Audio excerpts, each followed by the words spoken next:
presidency is winning and now winning bigger.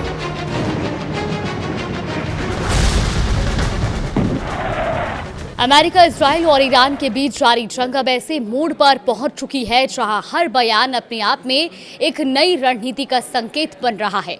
अब इसी बीच America के राष्ट्रपति डोनाल्ड ट्रंप ने 20 मिनट के अपने संबोधन में जो कहा, उसने सवाल को और गहरा कर दिया है कि क्या जंग अब खत्म होने वाली है या अब और तेज होने वाली है।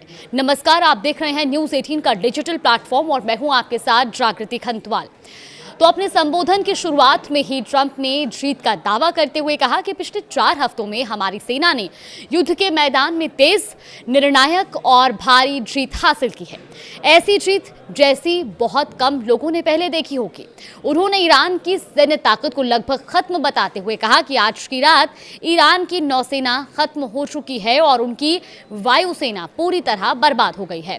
इस्लामिक रेवोल्यूशनरी गार्ड कॉर्प्स का कमांड और कंट्रोल लगातार तबाह किया जा रहा है। ट्रंप यही नहीं रुके, उन्होंने ये भी दावा किया कि ईरान मिसाइल और ड्रोन क्षमता को भी गंभीर रूप से कमजोर कर दिया गया। अब उनके शब्दों में मिसाइल और ड्रोन लॉन्च करने की उनकी क्षमता को बड़े पैमाने पर खत्म कर दिया गया।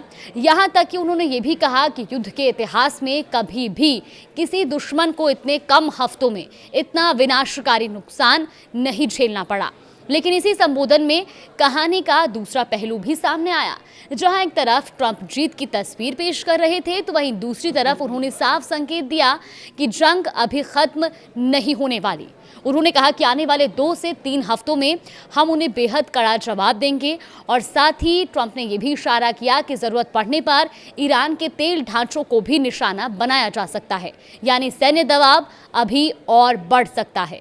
ट्रंप ने कूटनीति का जिक्र करते हुए कहा कि पर्दे के पीछे बातचीत जारी है और रास्ते अभी बंद नहीं हुए हैं, लेकिन इसके साथ ही उनका ये बयान भी अहम रहा कि हम काम पूरा करेंगे और बहुत तेजी से करेंगे।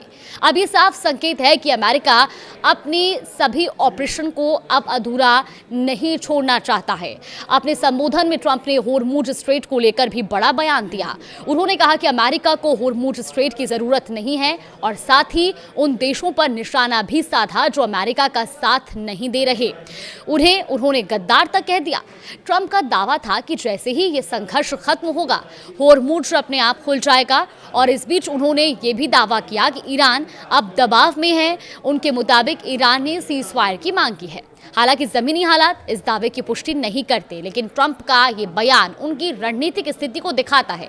एक तरफ दबाव, दूसरी तरफ बातचीत। ट्रंप ने अपने संबोधन में ये भी कहा कि अमेरिका अपने लगभग सभी सैन्य लक्ष्यों के करीब पहुंच चुका है और अब हम अपने मिशन के अंतिम चरण में हैं। ट्रंप का ये भी कहना है कि ईरान को कभी भी परमाणु हथियार हासिल नहीं करने दिया जाएगा। लेकिन सबसे अहम बात उनके इस संकेत में छिपी थी, जिसमें उन्होंने कहा कि कई जंगें लंबी चलती हैं और ये बयान बताता है कि अमेरिका खुद भी इस संभावना को नजरअंदाज नहीं कर रहा कि संघर्ष जल्द खत्म नहीं होगा। मसलन ट्रंप का 20 मिनट का संबोधन एक साथ 2 तस्वीरें पेश करता है। एक तरफ जीत का दावा और दूसरी तरफ जंग जारी रहने का संकेत। और यही वजह है कि सवाल अभी भी है कि जंग खत्म हो चुकी है या जारी है, या जंग खत्म होने वाली है या अभी लंबी चलेगी। ये सवाल भी अभी बरकरार है।